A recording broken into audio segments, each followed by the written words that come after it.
워싱턴과 베이징, 전혀 다른 두 강대국의 싱크탱크에서 최근 거의 동시에 흥미로운 보고서가 쏟아졌습니다.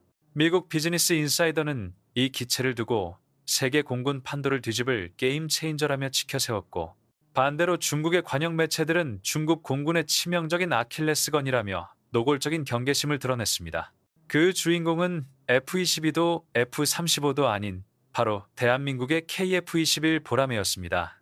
참 이상하지 않습니까? 이미 5세대 스텔스기 J-20을 실전 배치하며 아시아의 하늘을 지배하겠다던 중국이 왜 아직 블록 1단계에 불과한 4.5세대 전투기 하나에 이토록 민감하게 반응하는 걸까요? 오늘 우리는 뉴스 헤드라인에 나오는 뻔한 재원표는 잠시 접어두겠습니다. 대신 화려한 스펙 뒤에 숨겨진 진짜 공포, 즉 중국을 경제적 가성비의 함정에 빠뜨리고 미국의 부드러운 포위망을 완성하는 KF-21의 소름 돋는 지정학적 가치를 파헤쳐보려 합니다.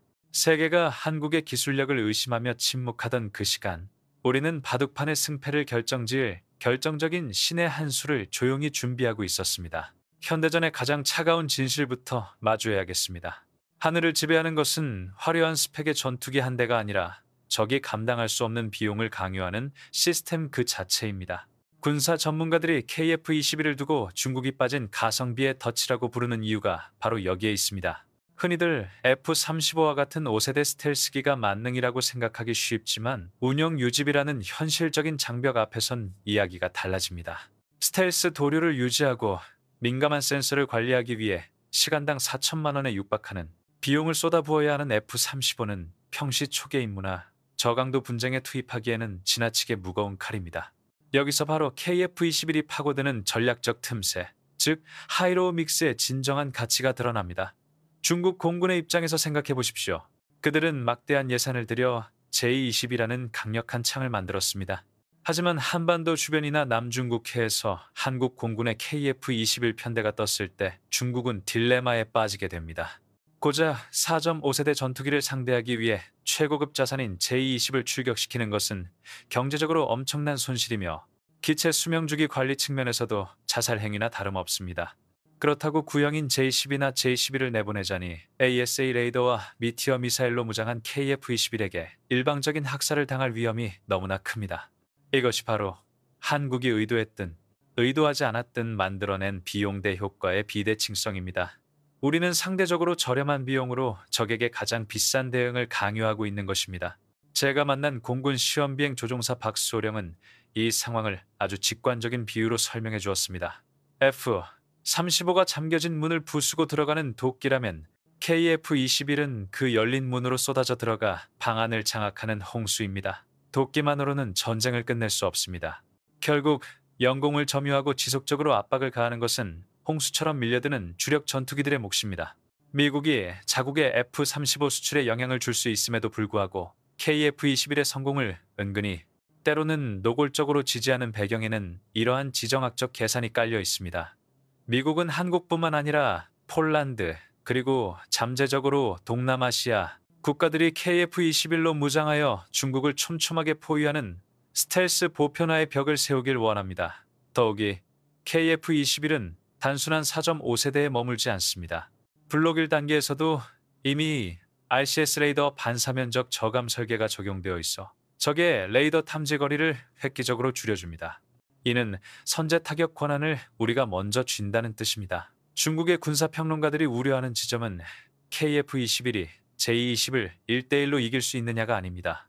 그들이 두려워하는 것은 KF-21이라는 검증되고 신뢰할 수 있는 플랫폼이 대량으로 양산되어 동북아의 하늘을 덮었을 때 자신들의 주력기들이 겪게 될 작전 피로도와 전술적 마비 상태입니다. 결국 전쟁은 화려한 카탈로그 데이터가 아니라 누가 더 오래, 더 많이, 더 효율적으로 하늘을 지킬 수 있느냐의 싸움이기 때문입니다.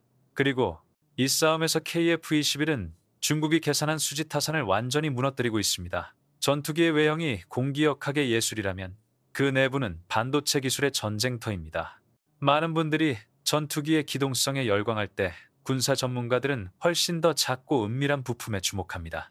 바로 전투기의 눈이라 불리는 ASA 능동전자 주사식 위상배열 레이더입니다.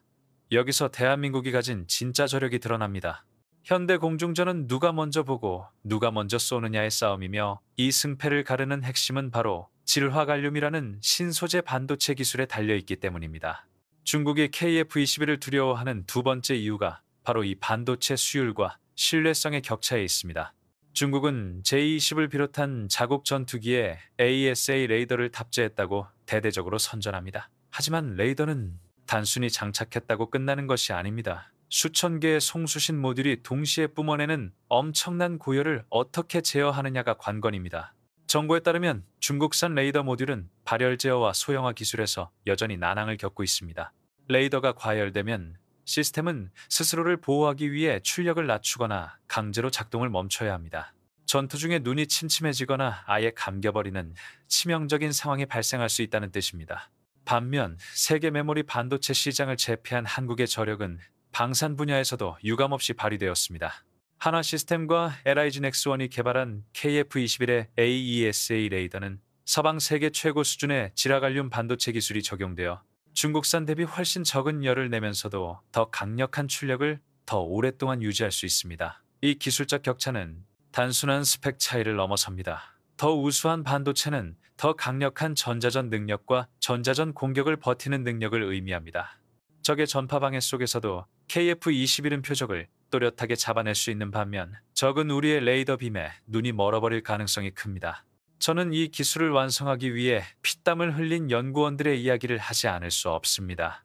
한화 시스템 용인연구소의 클린룸, 외부의 먼지 한 톨도 허용되지 않는 그 적막한 공간에서 김수석 연구원을 비롯한 수백 명의 엔지니어들은 밤을 지새웠습니다. 그들은 머리카락 굵기의 수만 분의 1 수준인 회로와 싸우며 해외 기술 이전이 거부되었던 그 절망적인 순간을 기술 자립의 기회로 바꿨습니다.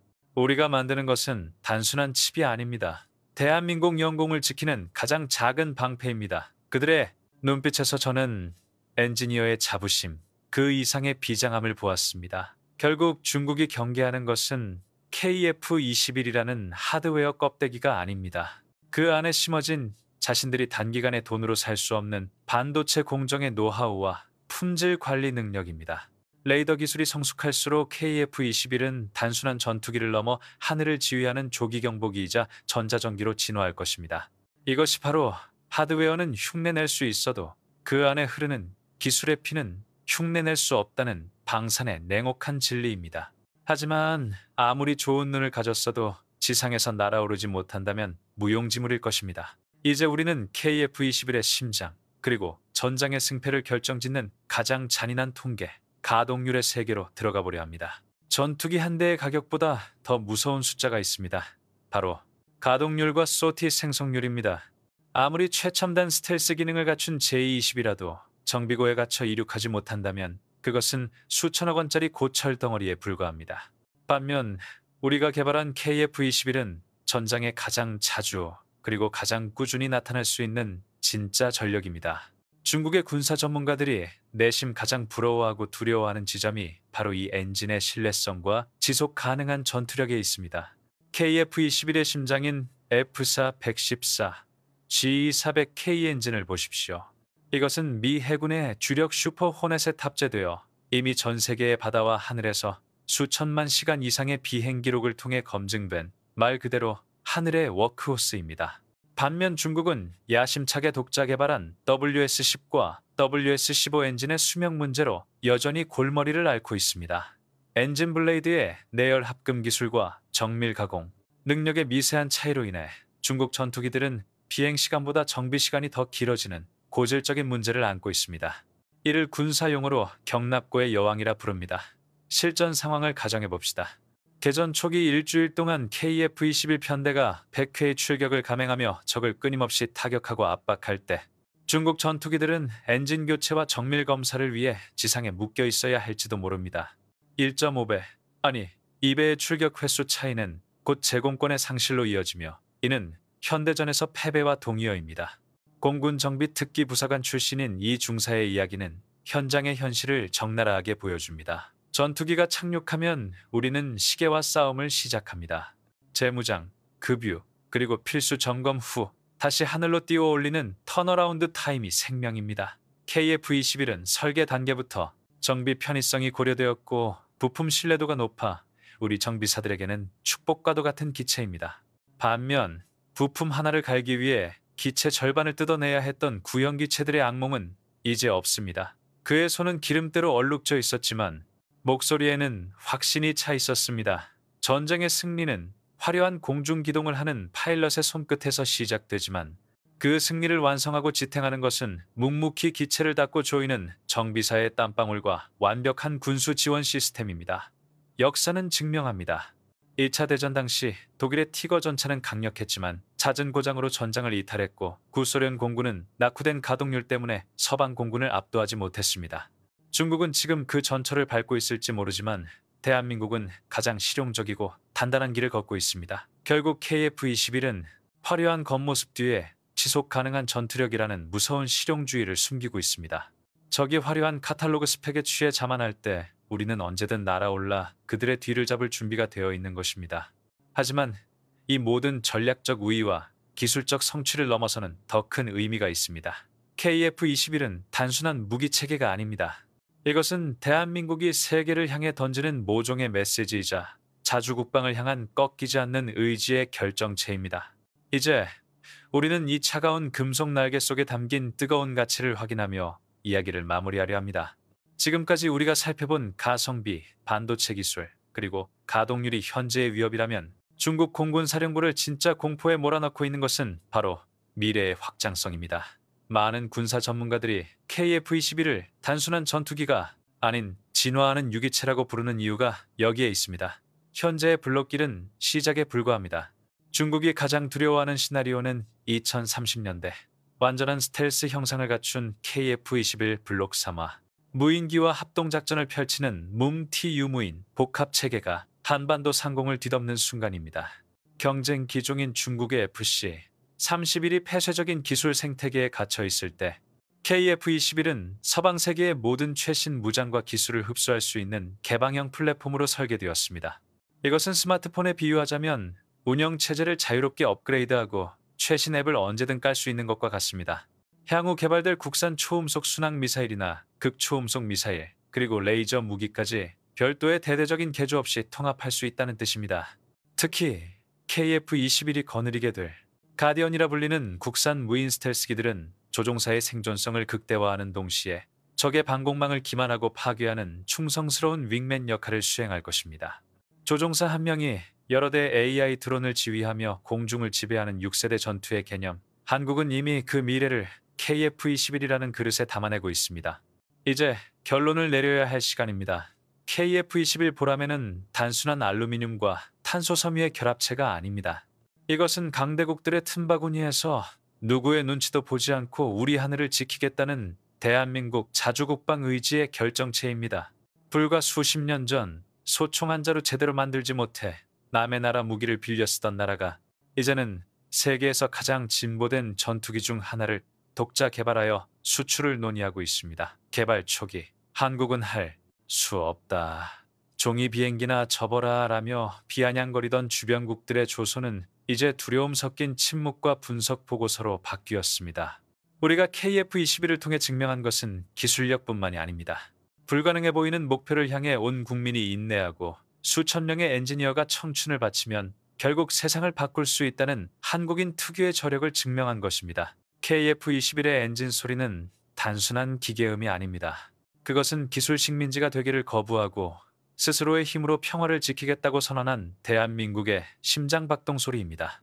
하늘은 가장 큰 날개를 가진 새의 것이 아니라 가장 끈질기게 날개짓을 멈추지 않는 새의 것입니다. 그리고 지금 보라매는 그 끈질긴 날개짓으로 동북아의 하늘을 자신의 영토로 선포하고 있습니다. 이 거대한 비상의 여정에 함께해 주신 여러분께 진심으로 감사드립니다.